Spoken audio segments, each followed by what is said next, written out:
এই কাদের কাকা, তারও আপনার আজ পর্যন্ত সে বলল পালাবো না, প্রয়োজন হলে ফখরুলের বাসায় গিয়ে উঠবো। জায়গা দেবে? ঠাকুরগাঁওয়ের বাসা আছে না? এই আউলিয়ারও আপনারা এই দেশে বের করেছেন। দেশে আছে না বিদেশে গেছে না গৌর গোবিন্দের মতো হারাই গেছে আল্লাহ জানে। ঠিক না বে ঠিক? কোরআনের সাথে যারা করবে দ্বন্দ্ব তাদের সাথে কবু হবে না আপোষ। হবে? কোরআনের সাথে যারা করবে দ্বন্দ্ব তাদের সাথে কবু হবে না আপোষ। জেল জুলুম হলেও হবে, জেল জুলুম হলেও হবে, বিবেকের কাছে তবু রব নির্দোষ। আমার রবের কাছে রব নির্দোষ, মহান প্রভুর কাছে রব নির্দোষ। কোরআনের সাথে যারা করবে দ্বন্দ্ব তাদের সাথে কবু হবে না। কোরআনের কথা যারা বলে যায় আজ তাদের দমাতে কত ফন্দি, কাউকে ধরে নিয়ে দিয়েছে ফাঁসি, কাউকে রেখেছিল বন্দি।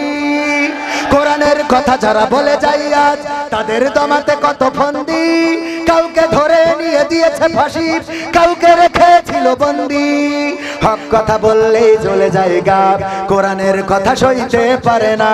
হক কথা বললেই জ্বলে যায় গাব, কোরআনের কথা সইতে পারে না। জানি না তাদের আমাদের পরে কেন এত আক্রোশ। জেল জুলুম হলেও হবে, জেল জুলুম হলেও হবে, বিবেকের কাছে তবু রব নির্দোষ। আমার রবের কাছে রব নির্দোষ, মহান প্রভুর কাছে রব নির্দোষ। কোরআনের সাথে যারা করবে দ্বন্দ্ব তাদের সাথে কবু হবে না। কোরআনের কথায় আজ বলতে গেলে আসছে বাধা কত ভাবে, কোরআন প্রেমিকেরা হাতে রেখে হাত সামনে এগিয়ে যাবে। দিনের কথায় আজ বলতে গেলে আসছে বাধা কত ভাবে, কোরআন প্রেমিকেরা হাতে রেখে হাত সামনে এগিয়ে যাবে। হক কথা বলতে করি না কো ভয়, জীবনের বিনিময়ে আনবো বিজয়। হক কথা বলতে করি না কো ভয়, জীবনের বিনিময়ে আনবো বিজয়। বুকে আছে শক্তি, অন্তরে আছে সাহস। 4 নম্বর 5 নম্বর আউলিয়া পীরে কামেল মুজাদ্দেদে জামান শাহ সুফি মানিক্কা। এই মানিক্কা সে বুঝলো যে আর ইসলাম ছাড়া উপায় নেই। টিভিতে যা বলেছি দাড়িও রাখলো, টুপিও পরলো, আর তার কাটা বেড়ার কাছে যাওয়ার পরে এই পাবলিক বিসিও খুলে নিল। ঠিক না বে ঠিক? তাহলে ও আমার থেকে পরহেজগার, এই পরহেজগারের বুরকা পরায় তাড়ালাম। তাহলে ও সে সংখ্যালঘু না সংখ্যাগরিষ্ঠ? সংখ্যাগরিষ্ঠ। 3 নম্বর আউলিয়া, ডাইরেক্ট আউলিয়া, যার মুরিদ হতে পারলে ভাল লাগতো, দরবেশ বাবা সালমান এফ রহমান।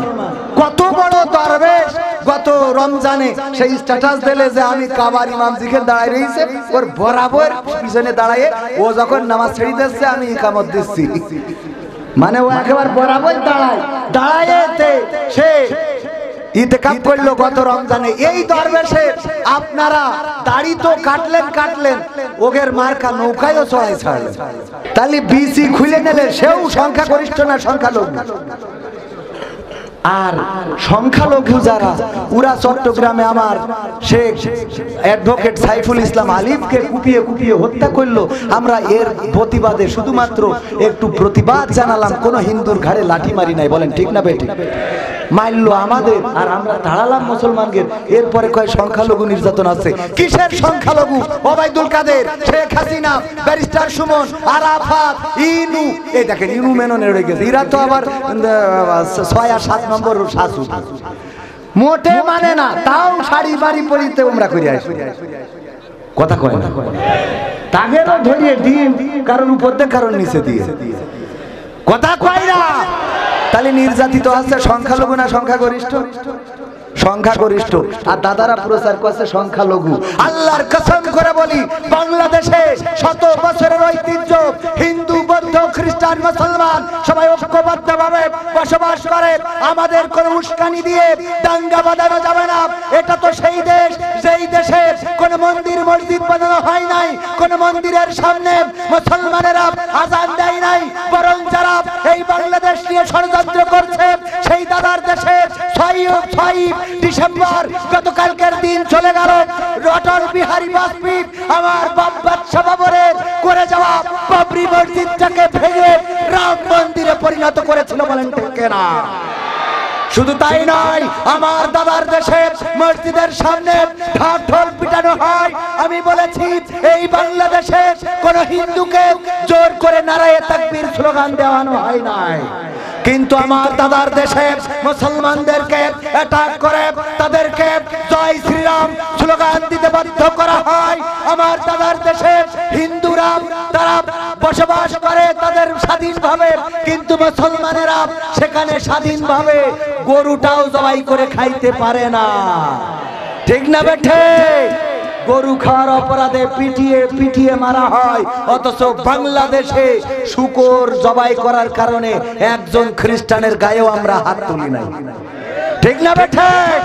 বরং যারা শূকর লালন পালন করে তারা আমাদের কচু ক্ষেত তেজ মারি থুয়ে তারপর, ঠিক না বেঠে? আমরা কোনোদিন কিছু বলি না, কিছুই বলি না, কিছুই হয় না। আর ভারতের সাংবাদিক একটা লাফাই বেড়ায়, স্টেজ ভাঙে, বলছে বাংলাদেশ থাকবে না। তো বাংলাদেশ থাকবে কোনে যাবে? বাংলাদেশ তো অলরেডি তুরা নিয়ে ফেলিলি, আমরা তো ছাড়াই নিয়ে আইছি, ঠিক না বেঠি? পাখামো করার জায়গা খুঁজে পাও না। এই তাওহীদি জনতার বুকে রক্ত থাকতে, জীবন থাকতে, হৃদস্পন্দন থাকতে, যতক্ষণ পর্যন্ত কথা বলার শক্তি থাকবে, চলার শক্তি থাকবে, দেখার শক্তি থাকবে, আল্লাহর কসম করে বলি এই বাংলাদেশে দাদাদের প্রভুত্ব কায়েম হবে না। এই বাংলাদেশ আল্লাহর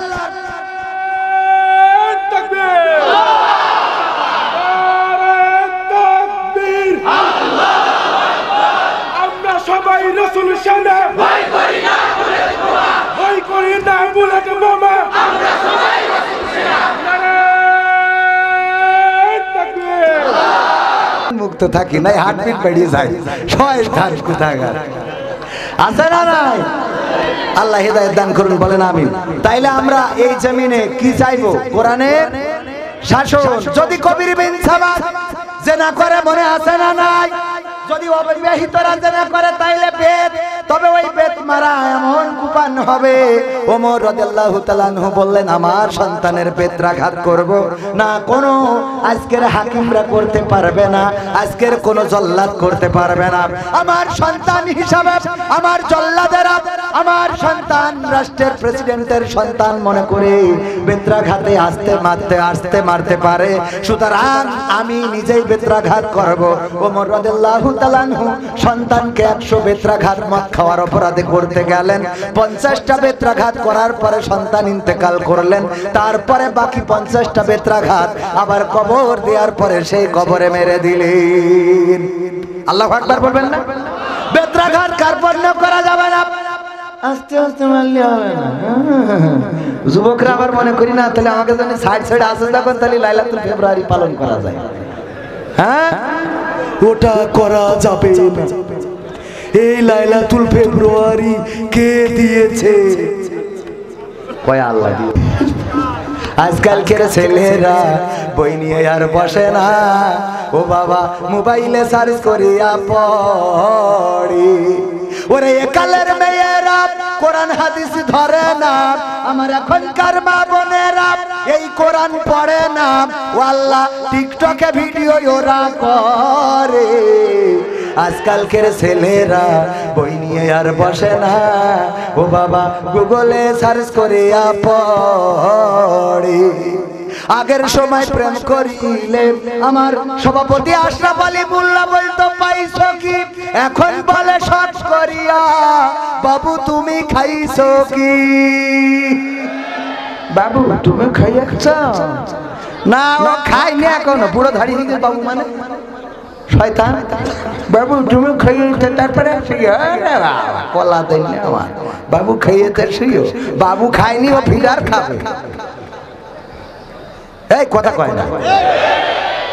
আগের সময় প্রেম করিলে আমার ওমর ফারুক বলতো পাইছো কি, এখন বলে সব করিয়া বাবু তুমি খাইছো কি? লজ্জা শরম নাই, আইলাম কোন জামানাই, লজ্জা শরম নাই, আইলাম কোন জামানাই, ভবিষ্যৎ দেখি অন্ধকারে। আজকালকের ছেলেরা বই নিয়ে আর বসে না, ও বাবা গুগলে সার্চ করিয়া পড়ে। নতুন করে হয়েছে চালু এখন আবার কন্টেন্ট। ওমর ফারুক ভাই তো আমার ওমর ফারুক ভাইয়ের সাথে হঠাৎ পাবনায় দেখা রাস্তায়, ওই যে গোল চত্বর আল হেলাল টিরাস, কি জন্য ওখানে আল হেলাল, হ্যাঁ দারুল আমান টিরাসের সামনে ওনার বগল দাবাইতে কি একজনের ধৈর্য নিয়ে যাচ্ছে। আসসালামু আলাইকুম ভাই, ভাবি নাকি? পরিচয় করাই দিলে এই আমার গার্লফ্রেন্ড, সহ্য না করে পারা যায়। নতুন করে হয়েছে চালু এখন আবার কন্টেন্ট। পরিচয় করাই দেখি এই আমার বয়ফ্রেন্ড।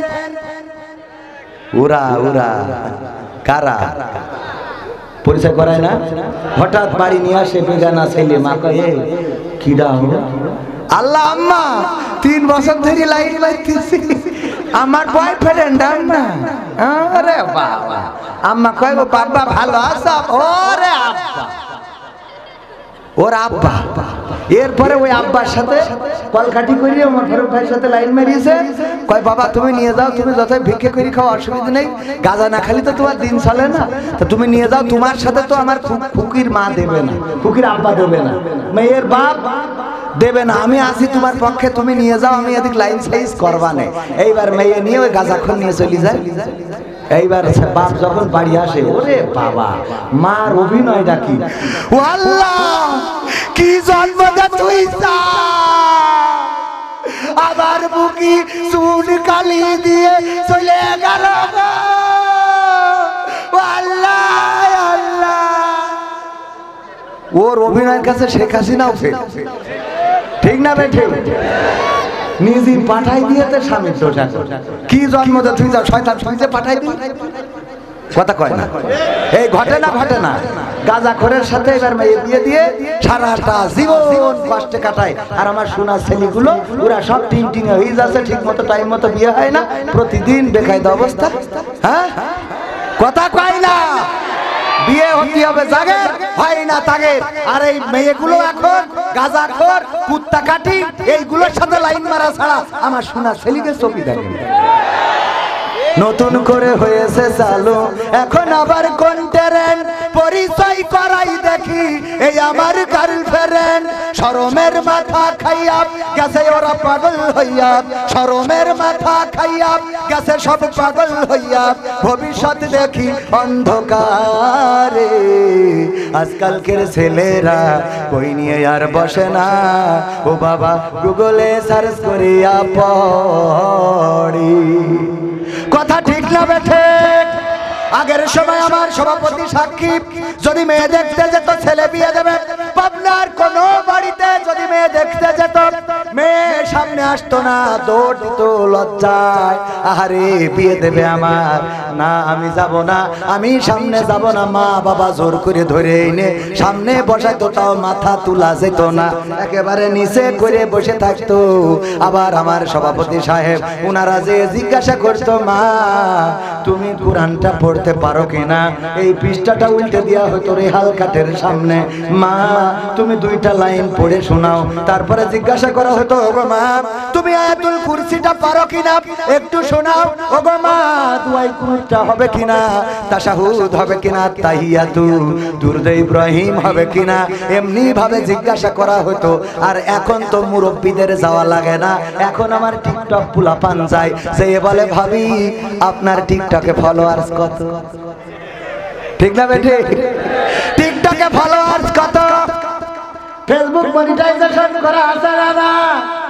ওর কুপানেতে খাই গেল, ধরা খাইতে হবে। হ্যাঁ ধরা খাই গেল তো লজ্জা পাচ্ছে। ওরে না, ওটা উদাহরণ দেওয়ার জন্য নাম বলেছি, ও অত শয়তান না। ঠিক আছে না শোনা? তাহলে কি এখন কি জিজ্ঞাসা করা হয়, তোমার ফেসবুক মনিটাইজেশন করা কিনা, তোমার ফেসবুক মনিটাইজেশন করা আছে কিনা, আর্নিং হয় কিনা? আবার নতুন উঠেছে, বিয়ের আগে বিয়ের পরে বউকে নিয়ে ফেসবুকে লাইভ করে, ভিডিও বানায়, টিকটক বানায়। পাবনার কোথায় কোন ক্যাফে হয়েছে, রেস্টুরেন্ট হয়েছে, কে হাঁসের খামার মুরগির খামার করেছে। স্বামী ক্যামেরা ধরে আর স্ত্রী ক্যামেরার সামনে থেকে বলে, হাই গাইস সবাই কেমন আছে, তোমাদের আমার পক্ষ থেকে। ওরে শয়তান, আর ওর স্বামী ধরে ক্যামেরা, ও কি মানুষ না শয়তান? মানুষ না প্লাস্টিক, ও ডাইরেক্ট প্লাস্টিক। কারণ ওর বউ আর একজন, হাই গাইস সবাই এসেছো, আমি ধন্য হয়েছি, তোমাদের পেলে সবাই জয়েন করেছো, তোমরা আমাদের আগের ভিডিও দেখে কমেন্ট করেছিলে, এই জন্য আবার নতুন করে অনুপ্রাণিত হয়ে আমার পাগল ক্যামেরা ধরেছে, আমি তোমাদের সামনে আছি, আমি আজকে তোমাদের সব দেখাবো। ওই দেখেই রাজে ওকে স্বপ্নের দোষ হয়, এটা খেয়াল করিস? তোর বোর কনে নিয়ে গেছিস, কথা কয় না, এই ঠিক না বেঠে? আর যদি দুই একটা সামনে আসে, ও যদি ক্যামেরার সামনে আসে, তা বোর পিছনে থাকে, ক্যামেরার সামনে কিন্তু কনে থাকে, কথা কয় না, সত্য না মিথ্যা? এইগুলো করতেছে। যদি মুরব্বীরা বলেন বাবাজি এগুলো আবার কি বলতেছেন, এইগুলো বলছি কারণ আপনার নাত নিয়ে এই কাজ করতেছে, আপনি তো সদকায়ে জারিয়া হিসেবে জাহান্নামে ডাইরেক্ট সিট কেটে ধুয়ে দেবেন, ঠিক না বেঠে? আজ এইগুলো চলতেছে, আপনার খারাপ লাগতে পারে, কিন্তু এই কাজগুলো আপনার নাতি করতেছে, আপনার চোখে বাঁধে না, কারণ আপনি বাটন ফোনও তো টিপতে পারেন না, কিন্তু আপনার যে জাহান্নামে টিপে ফিরে দিয়েছে তা কি ডাকবে, কথা কয় না? ও তো টিকিট ইয়ে করে থুয়ে দিয়েছে। আপনি যত ইবাদত বন্দেগী করেন, ওই আমলিগির আমলের ওই ইভিএম এ ভোট দেওয়ার মতো হবে। ওই ইভিএম মেশিনে ভোট দিলি, ও ধানের শীষে দিলেও নৌকা, দাড়িপাল্লায় দিলেও নৌকা, ঠিক না ভাই? ঠিক ওই ইভিএম এর মতো হবে। ইবাদত করেন, হজ করেন, যাকাত দেন, আপনার পূর্বপুরুষ যারা আপনার কর্তৃত্বাধীন ছিল, আল্লাহ বলেছে ইয়া আইয়ুহাল্লাযীনা আমানু কু আনফুসাকুম ওয়া আহলিকুম নার, যে তুমি নিজে বাঁচো আর তোমার আহালদেরকে বাঁচাও। তা নাতি, ওরে বাবা দাদি বুরকা পরে থাকি পরা, হ্যাঁ এইভাবে পরে আবার উপরে আরেকটা ফেলাই দেয় মশারি, যেন ওর রং না থাকে, তোর ভাঁজ পড়ে গেছে, তুই তাকাবে কিনা, কথা কয় না? দাদি এইভাবে ঢাকা আর নাতি যাচ্ছে ওরে বাবা একেবারে টাইট করে, কথা কয় না? ডাইরেক্ট আজকে আকর্ষণ, যেহেতু কথা হবে ডাইরেক্ট, যেদিন বিকর্ষণ ওই দিন ওয়াজ হবে শুরি শুরি, ভাল লাগলো ভালো, না লাগলো ভালো, আমি কবে না তা কবে কিনা? আর আমার যুবকরা বিয়ে করার জন্য ভালো পাত্রী খুঁজে পায় না, হ্যাঁ ওরা বিয়ে করবে কি? তুমি গাঁজা ঠেনি বেড়াবা বটতলায়, তা বিয়ে হয়? এই জন্য গাঁজাখোর পরিবর্তন হওয়ার দরকার আছে না নাই? আগের সময় যদি কেউ চিকন থাকতো, তাহলে মানুষ বলতো এই তুই কি কিছু খাইস না নাকি, চিকন হয়ে যাচ্ছিস কেন? আর এখন যদি কেউ চিকন হয়, কয় তুই কি কিছু খাওয়া ধরেছিস, তুই কি কিছু খাস, এখন চিকন হচ্ছিস কেন, কথা কয়? ঠিক বলছি না ভাই? ঠিক বলছি। এই জন্য আমাদের এসব পরিবর্তনের জন্য দরকার কি? কোরআন। অশ্লীলতা থাকবে না। আমার ডাক্তার শফিকুর রহমান বলেছেন, যদি ইসলামী সমাজ কায়েম হয়ে যায়, তাহলে এই দেশের নারীরা তারা বুঝতে পারবে তাদের সম্মানিত পোশাকটা কি, সম্মানজনক পোশাকটা কি, সুতরাং তারা সেটাই পরিধান করবে। বলেন ঠিক কিনা? যখন মসজিদে যান তখন টুপি নেওয়ার কথা বলা লাগে? বলা লাগে? উজু করার কথা বলা লাগে? লাগে না, কারণ আপনি যখন নামাজ পড়তে যান তখন অটোমেটিক আপনি জানেন যে উজু ছাড়া নামাজ হবে। সুতরাং ইসলামী রাষ্ট্র যদি কায়েম হয়ে যায়, বাংলার জমিনে যদি কোরআনের রাজ কায়েম হয়ে যায়, আমার নারীরা তারা বুঝবেন যে মার্জিত পোশাকটা কি, ইসলামী পোশাক না পরলেও মার্জিত পোশাক পরবে ইনশাআল্লাহ। আর এই খবরগুলো নিয়ে আবার মিডিয়ায় অপপ্রচার করা হয় যে জামাতের আমির বলেছে পোশাক না পরলেও হবে। শয়তান কোথাকার! এই এরকম মিডিয়া আছে না নাই? আছে মানে কি, এই দেশে দাদার দেশের প্রেসক্রিপশনে যেই সাংবাদিকগুলো চলে কুলাঙ্গার, তারা এই দেশে বিভিন্ন ধূম্রজাল তৈরি করতে চায়। আমার দেশে কোনো সাম্প্রদায়িক দাঙ্গা নাই, হাঙ্গামা নাই, অথচ ভারতে প্রচার করা হচ্ছে কি পরিমাণ নির্যাতন হচ্ছে হিন্দুদের, যে ওই চামড়া না কাটলে নাকি বাড়ি বেরোতেছে। কত বড় বাজে কথা! আমি বলেছি, বলছে চলো চলো ঢাকা চলো, বাংলাদেশ চলো। আমি বলেছি এইসব বর্ডারে কাছে নিয়ে বসে আছি, কাইটে ঢুকবো, পাখামো করা চলবে না। এখানে আসতে হলে কি কথা কয় না? সংখ্যালঘু এই দেশে নির্যাতন হচ্ছে। আমি বলেছি সংখ্যাগরিষ্ঠ নির্যাতন হচ্ছে, তার প্রমাণ আমি দিচ্ছি আপনাদের। এই দেশে ইসলাম প্রচার করার জন্য এসেছিলেন বঙ্গবন্ধুর পরিবার আর তার সুযোগ্য কন্যা। ৭৫-এ তো সব বিনাশ করে ছাড়িয়েছেন। ৭৫-এ বিনাশ করার পরেও দুইজন ছিল, তার মধ্যে একজন সুযোগ্য কন্যা শেখ হাসিনা। তিনি প্রতিটা দিন আগে সকালে ঘুমিতে উঠে জায়নামাজ খুঁজে ফজরের নামাজ পড়েন। তারপরে কোরআন তেলাওয়াত করে দিনের শুরু করে, আর তার আপনারা প্রথমে তাড়ালেন। সে সংখ্যালঘু না সংখ্যাগরিষ্ঠ? কথা কয় না, সংখ্যালঘু না সংখ্যাগরিষ্ঠ? মুসলমান কিনা? তো মুসলমান, তাহলে নির্যাতন হচ্ছে সংখ্যাগরিষ্ঠ। 2 নম্বর আউলিয়া জনাব শামীম ওসমান রহিমাহুল্লাহ। খেলা হবে এই জন, এমন কোন রাত নাই যে 80 রাকাত 90 রাকাত 100 রাকাত তাহাজ্জুদ না পড়ি সই না, জামার গোটা বছরে পড়া হয় না। তাহলে ও আমার থেকে পরহেজগার, এই পরহেজগারের বুরকা পরায় তাড়ালাম, তাহলে ও সে সংখ্যালঘু না সংখ্যাগরিষ্ঠ? সংখ্যাগরিষ্ঠ। 3 নম্বর আউলিয়া, ডাইরেক্ট আউলিয়া, যার মুরিদ হতে পারলে ভাল লাগতো, দরবেশ বাবা সালমান এফ রহমান। কত বড় দরবেশ, গত রমজানে সেই স্ট্যাটাস দিলে যে আমি কাবার ইমাম জিকে দাঁড়ায় রয়েছে, ওর বরাবর পিছনে দাঁড়ায়, ও যখন নামাজ ছেড়ে দিচ্ছে আমি ইকামত দিচ্ছি, মানে ও একেবারে বরাবর দাঁড়ায় সে ইতিকাফ করলো গত রমজানে। এই দরবেশে আপনারা দাড়ি তো কাটলেন, ওগের মার্কা নৌকায়ও চড়াই ছাড়লেন, তাও সেখান থেকে রক্ষা পেল না, অ্যাটাক করে ধরে নিয়ে আসলেন। এই দরবেশ বাবা 3 নম্বর আউলিয়া। 4 নম্বর আউলিয়া হযরত মাওলানা ওবায়দুল কাদের রহমাতুল্লাহ আলাইহি হাফিজাহুল্লাহ। এই কাদের কাকা, তারও আপনারা আজ পর্যন্ত সে বলল পালাবো না, প্রয়োজন হলে ফখরুলের বাসায় গিয়ে উঠব, জায়গা দেবে, ঠাকুরগাঁওয়ের বাসা আছে না। এই আউলিয়ারও আপনারা এই দেশে বের করেছেন। দেশে আছে না বিদেশে গেছে না গৌরগোবিন্দের মতো হারাই গেছে আল্লাহ জানে, ঠিক না বে ঠিক? 4 নম্বর 5 নম্বর আউলিয়া পীরে কামেল মুজাদ্দেদে জামান শাহ সুফি মানিক্কা। এই মানিক্কা সে বুঝলো যে আর ইসলাম ছাড়া উপায় নেই। টিভিতে যা বলেছি দাড়িও রাখলো, টুপিও পরলো, আর তার কাটা বেড়ার কাছে যাওয়ার পরে এই পাবলিক বিসিও খুলে নিল, ঠিক না বেঠে? তাহলে বিসি খুলে নিলে সেও সংখ্যাগরিষ্ঠ না সংখ্যালঘু? আর সংখ্যালঘু যারা, ওরা চট্টগ্রামে আমার শেখ অ্যাডভোকেট সাইফুল ইসলাম আলিফকে কুপিয়ে হত্যা করলো। আমরা এর প্রতিবাদে শুধুমাত্র একটু প্রতিবাদ জানালাম, কোন হিন্দুর ঘাড়ে লাঠি মারি নাই, বলেন ঠিক না বেটি? মারলো আমাদের, আর আমরা তাড়ালাম মুসলমানদের। এরপরে কয় সংখ্যালঘু নির্যাতন আছে। কিসের সংখ্যালঘু? ওবায়দুল কাদের, শেখ হাসিনা, ব্যারিস্টার সুমন, আরাফাত, ইনু, এই দেখেন ইনু মেননে রয়ে গেছে। এরা তো আবার 6 আর 7 নম্বর শাসু, মোটে মানে না, তাও শাড়ি বাড়ি পরিতে উমরা করে আসে। কথা কয় না, তাগেরও ধরিয়ে দিন, কারণ উপর দিয়ে কারণ নিচে দিয়ে, কথা কয় না। তাহলে নির্যাতিত আছে সংখ্যালঘু না সংখ্যাগরিষ্ঠ? সংখ্যাগরিষ্ঠ। আর দাদারা প্রচার করছে সংখ্যালঘু। আল্লাহর কসম করে বলি, বাংলাদেশে 100 বছরের ঐতিহ্য, হিন্দু বৌদ্ধ খ্রিস্টান মুসলমান সবাই ঐক্যবদ্ধভাবে বসবাস করে। আমাদের কোনো উস্কানি দিয়ে দাঙ্গা বাঁধানো যাবে না।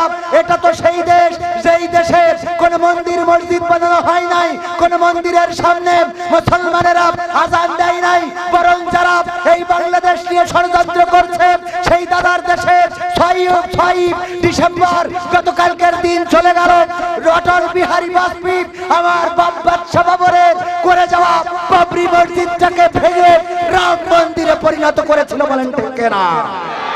শুধু তাই নয়, আমার দাদার দেশে মসজিদের সামনে ঢাক ঢোল পিটানো হয়। আমি বলেছি এই বাংলাদেশে কোন হিন্দুকে জোর করে নারায়ে তাকবীর স্লোগান দেওয়ানো হয় নাই, কিন্তু আমার দাদার দেশে মুসলমানদেরকে অ্যাটাক করে তাদেরকে জয় শ্রীরাম স্লোগান দিতে বাধ্য করা হয়। আমার দাদার দেশে হিন্দুরা তারা বসবাস করে তাদের স্বাধীনভাবে, কিন্তু মুসলমানেরা সেখানে স্বাধীনভাবে গরুটাও জবাই করে খাইতে পারে না, ঠিক না বেঠে? গরু খাওয়ার অপরাধে পিটিয়ে মারা হয়, অথচ বাংলাদেশে শূকর জবাই করার কারণে একজন খ্রিস্টানের গায়েও আমরা হাত তুলি নাই, ঠিক না বেঠে? বরং যারা শূকর লালন পালন করে তারা আমাদের কচু ক্ষেত তেজমারি থিয়ে তারপর, ঠিক না বেঠে? আমরা কোনোদিন কিছু বলি না, কিছুই বলি না, কিছুই হয় না। আর ভারতের সাংবাদিক একটা লাফাই বেড়ায়, স্টেজ ভাঙে, বলছে বাংলাদেশ থাকবে না। তো বাংলাদেশ থাকুন কোনে যাবে? বাংলাদেশ তো অলরেডি তুরা নিয়ে ফেলিলি, আমরা তো ছাড়াই নিয়ে আইছি। ঠিক না বেঠিক? পাখা মুখরার জায়গা খুঁজে পাও না। এই তাওহীদি জনতার বুকে রক্ত থাকতে, জীবন থাকতে, হৃদ স্পন্দন থাকতে, যতক্ষণ পর্যন্ত কথা বলার শক্তি থাকবে, চলার শক্তি থাকবে, দেখার শক্তি থাকবে, আল্লাহর কসম করে বলি এই বাংলাদেশে দাদাদের প্রভুত্ব কায়েম হবে না। এই বাংলাদেশ আল্লাহর তাকবীর, তাকবীর।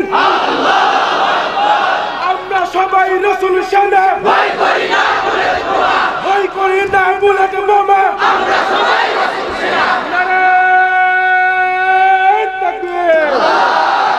কোরআনের সাথে যারা করবে দ্বন্দ্ব তাদের সাথে কবু হবে না আপোষ। হবে? কোরআনের সাথে যারা করবে দ্বন্দ্ব তাদের সাথে কবু হবে না আপোষ।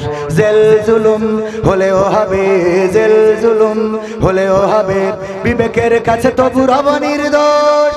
আমার রবের কাছে রব নির্দোষ, মহান প্রভুর কাছে রব নির্দোষ। কোরআনের সাথে যারা করবে দ্বন্দ্ব তাদের সাথে কবু হবে না। কোরআনের কথা যারা বলে যায় আজ তাদের দমাতে কত ফন্দি, কাউকে ধরে নিয়ে দিয়েছে ফাঁসি, কাউকে রেখেছিল বন্দি। কোরআনের কথা যারা বলে যায় আজ তাদের দমাতে কত ফন্দি, কাউকে ধরে নিয়ে দিয়েছে ফাঁসি, কাউকে রেখেছিল বন্দি। হক কথা বললেই জ্বলে যায় গাব, কোরআনের কথা সইতে পারে না। হক কথা বললেই জ্বলে যায় গাব, কোরআনের কথা সইতে পারে না। জানি না তাদের আমাদের পরে কেন এত আক্রোশ। জেল জুলুম হলেও হবে, জেল জুলুম হলেও হবে, বিবেকের কাছে তবু রব নির্দোষ। আমার রবের কাছে রব নির্দোষ, মহান প্রভুর কাছে রব নির্দোষ। কোরআনের সাথে যারা করবে দ্বন্দ্ব তাদের সাথে কবু হবে না। কোরআনের কথা আজ বলতে গেলে আসছে বাধা কত ভাবে, কোরআন প্রেমিকেরা হাতে রেখে হাত সামনে এগিয়ে যাবে। দিনের কথা আজ বলতে গেলে আসছে বাধা কত ভাবে, কোরআন প্রেমিকেরা হাতে রেখে হাত সামনে এগিয়ে যাবে। হক কথা বলতে করি না কো ভয়, জীবনের বিনিময়ে আনবো বিজয়। হক কথা বলতে করি না কো ভয়, জীবনের বিনিময়ে আনবো বিজয়। বুকে আছে শক্তি, অন্তরে আছে সাহস।